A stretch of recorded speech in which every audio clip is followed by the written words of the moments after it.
শেষের পথে বুলেট সরোজিনী। গত 31শে জুলাই শেষ দিনের শুটিং করলেন স্টার জলসার বুলেট সরোজিনী ধারাবাহিকের কলাকুশলীরা। ওই দিন মন খারাপ নিয়ে ফেসবুক লাইভে এসে নিজেরাই তা জানালেন। গত 5ই মে শুরু হয়েছিল ধারাবাহিকটি, এখনও 100 পর্ব পার করেনি। এর আগেই মাত্র 3 মাসেই শেষ হচ্ছে রিপোর্টার সরোজিনীর গল্প। সম্ভবত আগস্ট মাসের প্রথম দিকেই অন্তিম পর্ব সম্প্রচার হবে স্টার জলসার পর্দায়। প্রসঙ্গত, ধারাবাহিকটির মুখ্য চরিত্রে অভিনয় করেছিলেন দিয়া বসু, অভিষেক বীর শর্মা, অর্ণব ব্যানার্জি, মল্লিকা ব্যানার্জি, অনিন্দ চ্যাটার্জি, শ্রীতমা বৈদ্য, নিশান্তিকা দাস প্রমুখ। মাত্র 3 মাসের মধ্যেই শেষ হলো বুলেট সরোজিনীর পথ চলা, হয়ে গেল মেগার শেষ দিনের শুটিং।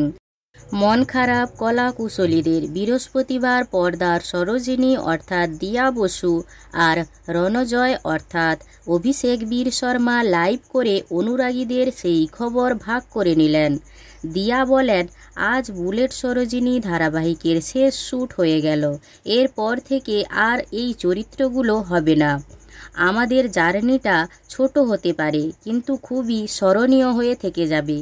এত কম সময়ের জন্য হলেও এতটা কষ্ট আমরা পাচ্ছি সবাই, তার কারণ আমাদের ছুটি প্রায় থাকতো না বললেই চলে, খুব কম দিনই ছুটি থাকতো।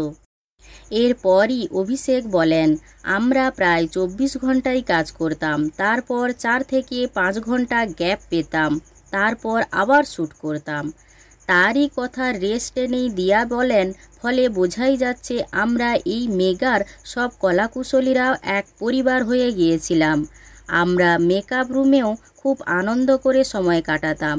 সেই কয়েকদিনে রণজিনী এত ভালোবাসা পেয়েছে, সেটা আমরা কল্পনাও করতে পারিনি। সকলের পোস্ট দেখে আমাদের আরও কষ্ট হচ্ছে। সত্যি খুব খারাপ লাগছে যে এরপর থেকে আর সরোজিনী হব না। অভিষেকের কথায় খুব খারাপ লাগছে, কিন্তু কিছুই করার নেই, এটা তো চলতেই থাকে। এই কম দিনের মধ্যে আমরা যে সকলের কাছ থেকে এত ভালোবাসা পেয়েছি তা থেকে যাবে। প্রসঙ্গত, 30শে জুলাই স্টার জলসার পর্দায় লক্ষ্মীঝাঁপি শুরু হয়েছে। এই মেগা সম্প্রচারিত হয় সন্ধ্যা 6:30 থেকে।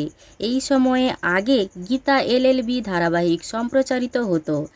গীতা এলএলবির সময় বদলে তা এখন 5:30 করা হয়েছে, আর এই 5:30 সম্প্রচারিত হতো বুলেট সরোজিনী। এবার শেষ হলো মেগার শেষ দিনের শুটিং। লক্ষ্মীঝাঁপি সম্প্রচারের সময় যেদিন ঘোষণা করা হয়েছিল সেদিন থেকেই শোনা যাচ্ছিল নাকি বুলেট সরোজিনী ধারাবাহিক বন্ধ হতে চলেছে। অবশেষে সেই খবর সত্যি হলো। এই ধারাবাহিকটি আপনাদের কেমন লাগে তা কমেন্টে জানাতে ভুলবেন না, আর ভিডিওটি ভালো লাগলে একটি লাইক করে পিউ14 পেজটি ফলো করুন।